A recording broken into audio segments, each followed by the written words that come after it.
Anyway, so let's just hop into the top 10. Let's do it. I don't know if you have the list in front of you, so I'll just have to say it. I do not have the list in front of me. And you made it about a month ago because we were planning on doing this episode in the middle of June, but we couldn't find the time. And I don't necessarily remember the order that I put the things in. Yeah, so you're going to find it out just like the audience. Exactly. Find out the inner workings of my mind a month ago. Yeah. So number 10 of greatest George Jones songs is a song by a guy named George Jones called "The Race Is On." Well, the race is on and here comes pride at the backstretch. Heartaches are going to the inside. My tears are holding back. They're trying not to fall. My heart's out of the running.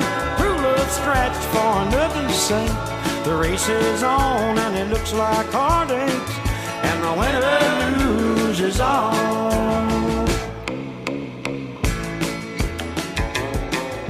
The racist is on what? Yes.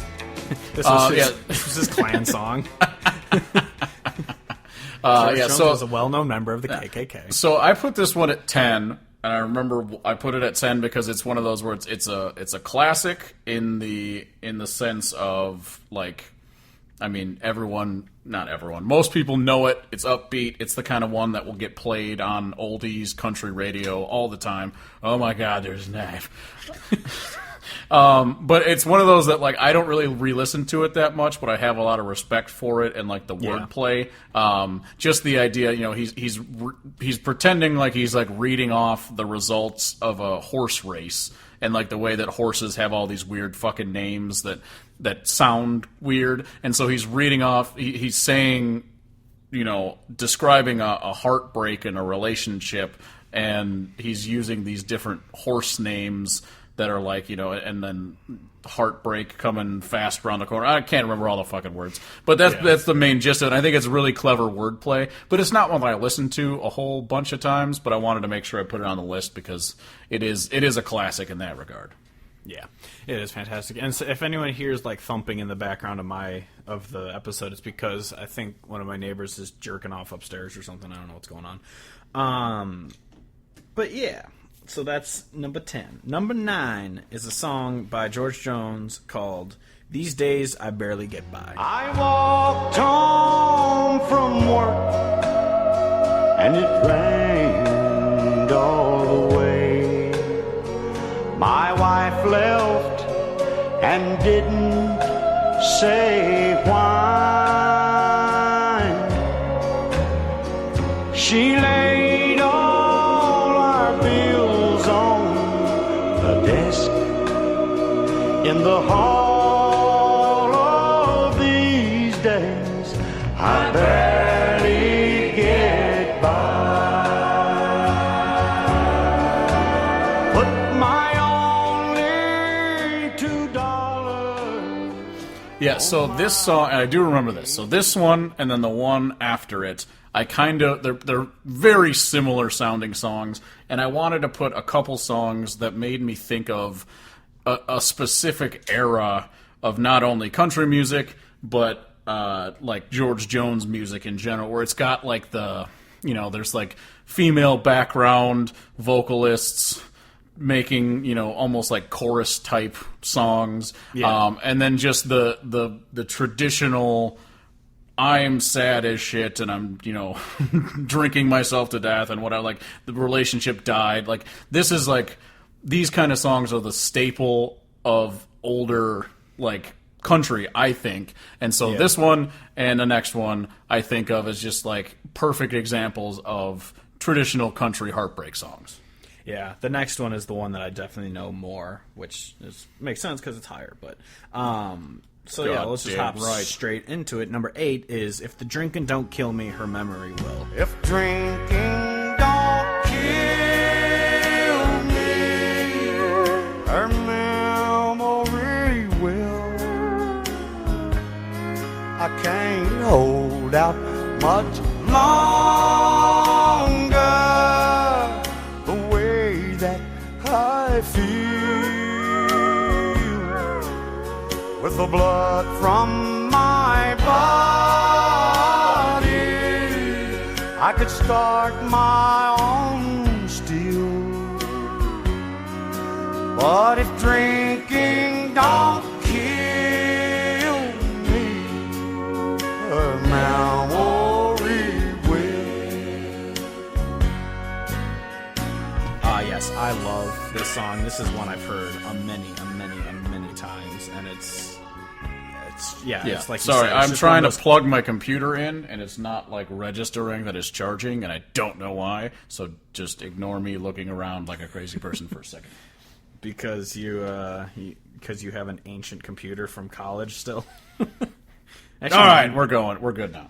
Wait. But yes, that is exactly why. Is I have an ancient computer that is a piece of shit. Oh my god, the laptop that I brought home to work from home, it's so fucking slow. I'm like, of Oh, course they God. would give us a fucking laptop that's like Yeah. from 1986. Oh yeah. Well, so this one I bought it. You know, my MacBook. I had a MacBook Pro because I was an affluent. No, I had a MacBook Pro for the first 3.5 years of college. The hard drive crashed during the spring of my senior year, so going into the the fucking home stretch when I needed it, it died. And so this computer was like $300 at Best Buy, and I'm like, that's a computer that I can buy on a college budget, and so I did. Yeah, when I was looking at computers after mine started crapping out, I was like, oh, I could get it. I was looking at cheap ones. I was like, yeah, but I don't know if any of these are going to be good, if they'll have like recording stuff that I need. And so I was just like, fuck it, I'm buying a new Mac, and I bought a nice Mac instead. Yeah. Which is expensive, and I don't use it as much as it cost, but whatever. Yes, but the song, if drinking kills me, her memory can't. Is that the motto of your life? Exactly. That's how I approach most problems. Well, if I just die from this, then I don't even have to worry about that. No, so yeah, like I was talking about, previously, this era and this type of sound I think is really iconic, and so I wanted to put two, and even though they're very similar, I'm like, I gotta put them both on there because I really like this era of country music. Means a lot to me. Yeah. It is fantastic. Yeah, and I love the thing of how people were like, "Oh, country was always about drinking." It's like, yeah, but it was about like drinking away your woes, not like Yes. party spring break anthem. Exactly, and I've said this about other types of songs too. That like nowadays, so many people do a song like this, but they just kind of regurgitate the same words over and over again. Whereas the writing may be a little bit simplistic on some of these songs, but he was doing it back in the day when it was new and it was different. So it's that much more powerful. Obviously, nowadays, if someone says the exact same words, it's kind of like, yeah, okay, I've heard that one before. But it's like, yeah, but you only heard that before because George did it first. Mm-hmm. Yep. Next, unless you have some more to add. No, continue. Next is my favorite song. It's about Lord of the Rings. Is number 7, Golden Ring. In a pawn shop in Chicago on a sunny summer day, a couple gazes at the wedding rings there on display. She smiles and nods her head as he says, honey, that's for you. It's not much, but it's the best that I can do. Golden ring, with one tiny little stone waiting there for someone to take it home by itself. It's just a cold metallic thing. Only love can make a golden wedding ring. Yes, so like you mentioned, how he's such a great duet singer, and that's a really milestone moment in his life. He sang with Frodo, and he's talking about the ring. Exactly. He finally got it to Mordor, and then that bitch Frodo didn't want to throw the ring in. And then George but no. was like, oh! But so George did a million duets with Tammy Wynette. They were married, and then they weren't, and so I needed to put a song from that era in there, and so I just picked the most popular one and my favorite one. And this song is great because I believe it is that they did this song after they had already split up. So it was amazing that they were even doing songs together, even though they weren't married anymore. But so the song is Just like Blake and Miranda. Exactly. Never forget. But so the idea of the golden ring is kind of like it symbolizes the circular nature of this song, where it talks about, like, it starts with the young people in the pawn shop seeing a ring, and he's like gonna buy the ring for his love because he loves her, but it's all he's got at the time. And then it transitions to they're like getting into a fight, and she doesn't care about him anymore, so she just throws the ring out. And then it gets back to the end of the song, and it's another, I mean, granted, it's using the same words, so maybe it's just going around in a circle. But I interpret it as, here's a new couple in the pawn shop seeing this old ring. They don't know what's in store for them, but that's the circle of life, love, marriage, divorce. And a ring is a circle. It's a circle. The circle of life. Symbology. And it binds us all. Anyway, number 6.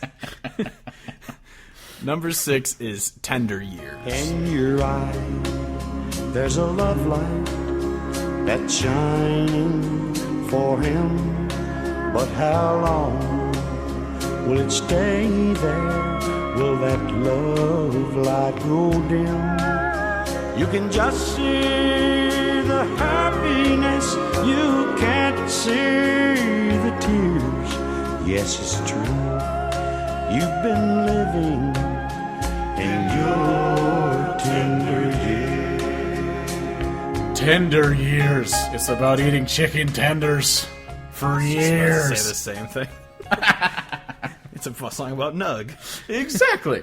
No, so this one, I believe, when he's referring to tender years, he's talking about he's in love with this girl, and she just came off a breakup, and she still loves the guy, and so he's not, he knows that it doesn't matter how much he loves her because she's preoccupied. And then he talks about how he's still gonna love her through until she's done living in her tender years. So I believe it's that, but it also could just be in terms of not prepared for love. Like she's in love with someone who it's just like a immature relationship kind of thing, and then as she grows up kind of thing and just learns how to be in a relationship. But I think of it as just waiting until she gets her shit back together. Cat! There's a kitty cat finally coming out from under the bed. But yeah, it's a fantastic song. Yes, I know. Yes. I see you. They like rubbing their face on me. Number 5 is She Thinks I Still Care. Just because I ask a friend about her,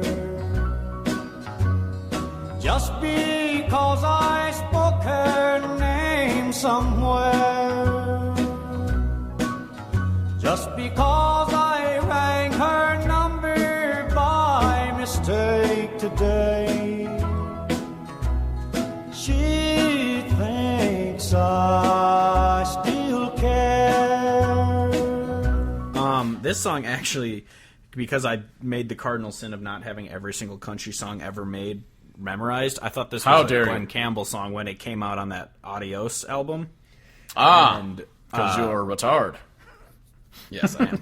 But I heard it, and I mean, I love the song, and obviously I've heard the George Jones version since, and it's also fantastic. But I love this song because it's that whole thing of just because you ask about your ex, it doesn't mean you still care about her. Yeah, I love it because it's got the two sides where it's got the truthfulness of, just because you're curious about your ex, it doesn't mean that you still care, but also this overdone trying to prove that you don't care. And because I feel that throughout the song where he's just just because I do this, and just because I did this and this and this and this and this, that doesn't mean I care. It's actually, dude, you definitely still care, and you're trying to convince me that you don't. And I think it's just incredible. Yeah. I love this song because it reminded me of when I got unblocked by my ex or whatever, and I went to her profile just out of curiosity, oh, is she dead? And then I saw that she was dating her ex, or dating her coworker who she told me never to worry about, and I was like, all right. But yeah, no, I do. Yeah, I love the whole messaging of that, of just because I ask about her, just because I said her name, it doesn't mean I still care. And then it's also the kind of the song "I Don't Care" by Blake Shelton, where it's like, I saw her with a new guy, but I don't care. I'm over her. And then at the end, she calls him. And he's like, all right, I do care. Exactly. Yep. Hi. Yes, I see you. Number 4. It'd be really hilarious if we didn't mention that there was a cat in the room and it was just you talking to me. Yes, Kevin, I see. Yes, I see you. It's like, okay. Am I a pretty girl? Oh, yeah.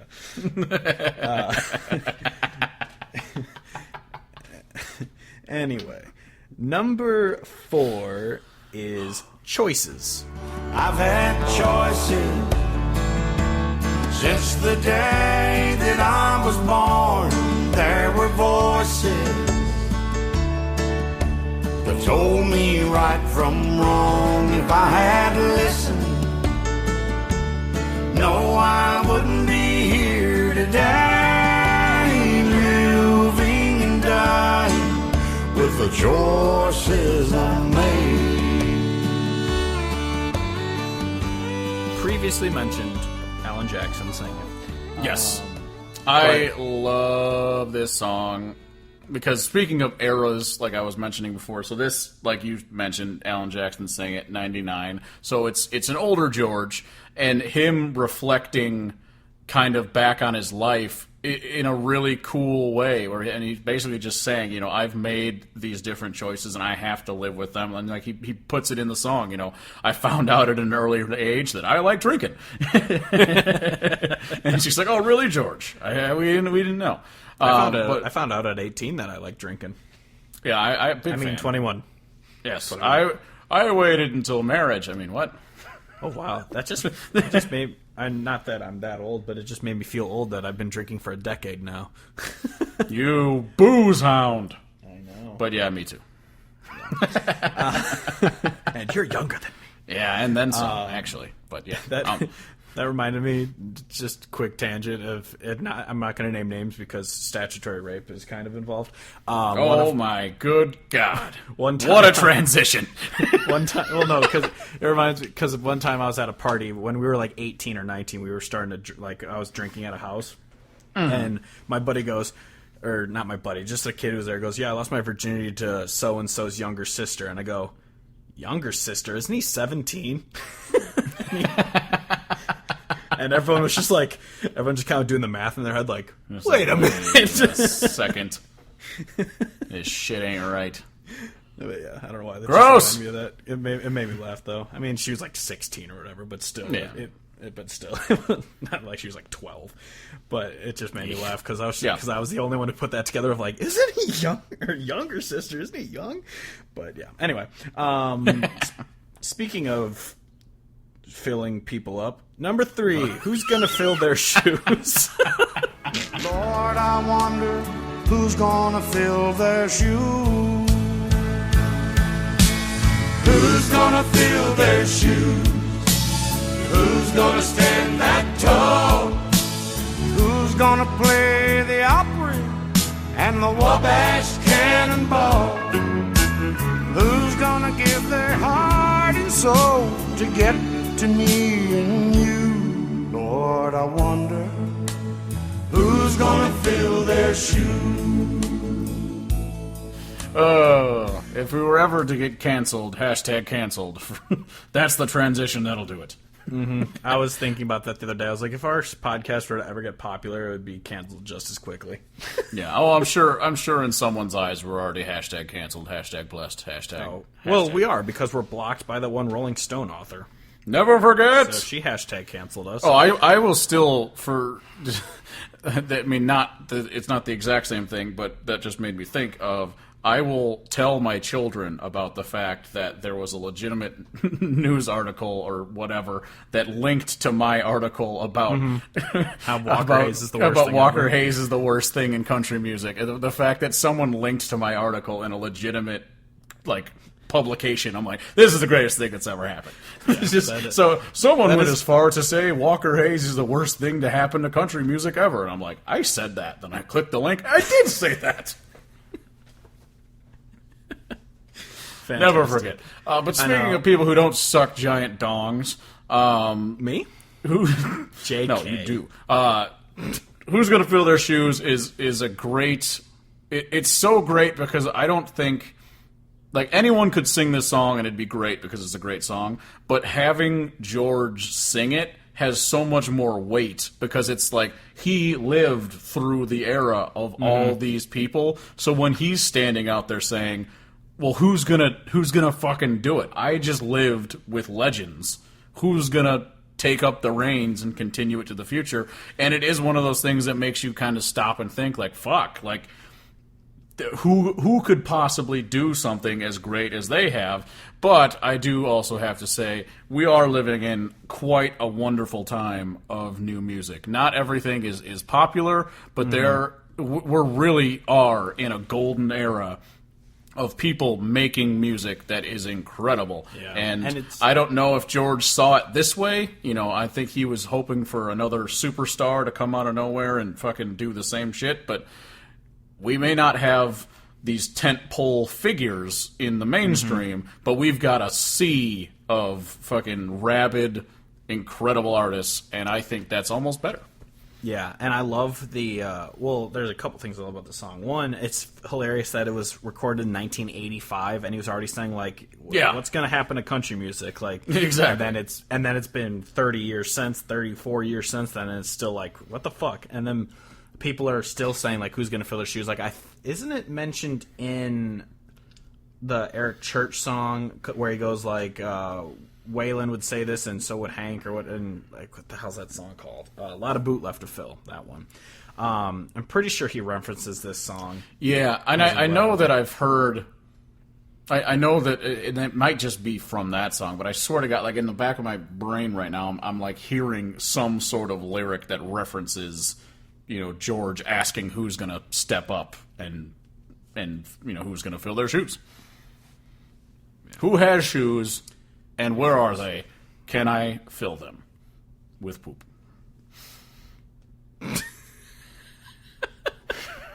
And I gotta lie, you froze for a second, and it came back to, where are they, and can I fill them with poop? I could see that my phone was frozen, and I didn't know how long I had to ramble to keep it going, and that's all I had. That's all I could think of. That's really funny. But also the thing that there's times I love this and I hate it, because there are times where people are like, who's going to fill their shoes? And like, you got Cody Jinks, you got Tyler Childers, you got Colter Wall, they're going to fill their shoes. And then there's times where they're like, post the new fucking like Thomas Rhett song, and they go, then they asked who's going to fill their shoes, and it was Thomas Rhett. It's really aggravating when the people hijack it and use it for shit like that. It's just like, oh, come on. Yeah, people are like, we don't have to ask who's going to fill their shoes anymore. It's this guy. It's like, no, it's fucking not. How about no? But yeah, you crazy Dutch bastard. George Jones kind of looks like Goldmember. Faja is dead. Faja is Faja. His what father. The hell is a farger? Always quoting Austin Powers, never gets old. Anyway, number 2. Let's move on. Is 2? 2, yeah. Did we already... Wait. 3 was who's going to fill their shoes. That was 3? Choices. Oh, shit. I'm all over the place. Yeah. Number 2. All right. Unless I skipped one. We got Races I don't On, think These so. Days, If the Drinking Don't Kill Me, Golden Years, Tender Years, Golden Ring, Tender Years. She Thinks I Still Care, Choices, Who's Going to Fill Their Shoes. Yeah, no, that's it. I'm Number 2. I'm gonna time warp. Yes, you are. Number 2 is The Grand Tour. Over there sits the chair where she'd bring the paper to me and sit down on my knee and whisper, oh, I love you. But now she's gone forever, and this old house will never be the same without the love that we once knew. So this is where, if you have listened to us in the past, I had the Grand Tour as the saddest song instead of the song that everyone knows is number one, but I'm still not going to say it. But when I was putting this list together, I was like, you have to put the one song at number one. Like, you have to. Just like, you're making this, you have to. So I put this at number two. But I would say I've probably listened to this one more. I think it's just absolutely incredible. The added element of looking at the story from the perspective of the wife died rather than just left is just brutal and so tragic. But it's like this is like what country is about, like these songs telling stories and making you feel something. And this song is incredible. It's beautiful. It's heartbreaking. And I don't know if anyone other than George could have sang it in a way that is so sorrowful while also just sounding incredible. Yeah, and this is one that, like I said when we talked about it on the saddest songs, is that there's Max. Is that the that I didn't know that the message was that his wife died. I thought it was that she just left him. And it's insane that when you like really get down to it, it makes it just a tier higher of just like, holy shit. It's just so sad. Because it's barely even implied or inferred. Like it's hardly there that you would know that. And it's crazy. And it's a great song. And Tony Jackson's cover is fantastic. If you Oh my know who God, Tony it Jackson is. Listen to him. He's Yeah, awesome. I like in the more recent years, I've listened to Tony Jackson's version of like 1,000 times, and like more than even George's version, just because I think it's such an unbelievably well done cover. And usually covers, especially of like classic songs, are never like not only just never like good, but they're never like, oh, this is really fucking good. Mm-hmm. Yeah. Anyway, number one is obviously He Stopped Loving Her Today. He stopped loving her today. They placed a wreath upon his door, and soon they'll carry him away. He stopped loving her today. Yeah, if you didn't see that coming, even before I started describing the second song, Grand Tour, like, if you're going to make a list of George Jones songs, like, He Stopped Loving Her Today is such a iconic song by any genre standards. Like, there's people who don't know this song who don't listen to country because they're fucking stupid and fuck them. But most people have at least heard this song and, like, at least know there's some country song that's called the saddest song ever made. Like, it's so fucking heartbreaking, but also just incredibly, like, the wordplay of it just being talking about this dude and how he's never going to get over her, and then it comes to the chorus. It's like, well, he stopped loving her today. Oh, he's dead. Like, it's such a great song. Like I've talked about a bunch of times. This is what country's about. And I like it, like I said with like Grand Tour, how it's implied. Or, like, it's not even really implied that she died. You just have to really get into it to feel that. This one, it's implied. They never say that. Yeah, they don't never say that he dies. He's dead. But they say, I mean, all the things like, of, like, they carried him away. It's like, okay, well, why? Yeah, this one's heavily implied. But it's never, like, it's well written where it's not just like... You don't have to say, and then he died. Yeah, there's no, and then he passed away. It's like, because they say, like, they put the wreath on his door. They don't say on his coffin or casket or whatever. Like, they just... It's implied because he said he'll love her till he'll die, and then it says, well, he stopped loving her. Yeah, and my favorite line of, like, the whole thing is just, like, the first time I've seen him smile in years, and it's just his body smiling. And it's just like, wow, what an idea of just, it's like, oh, well, let's make him smile now. It's just like all of that together. It's incredible. It really is. Yeah, it's a fantastic song. So yeah, those are our 10 favorite George Jones songs. If we're wrong, let us know. Yeesh.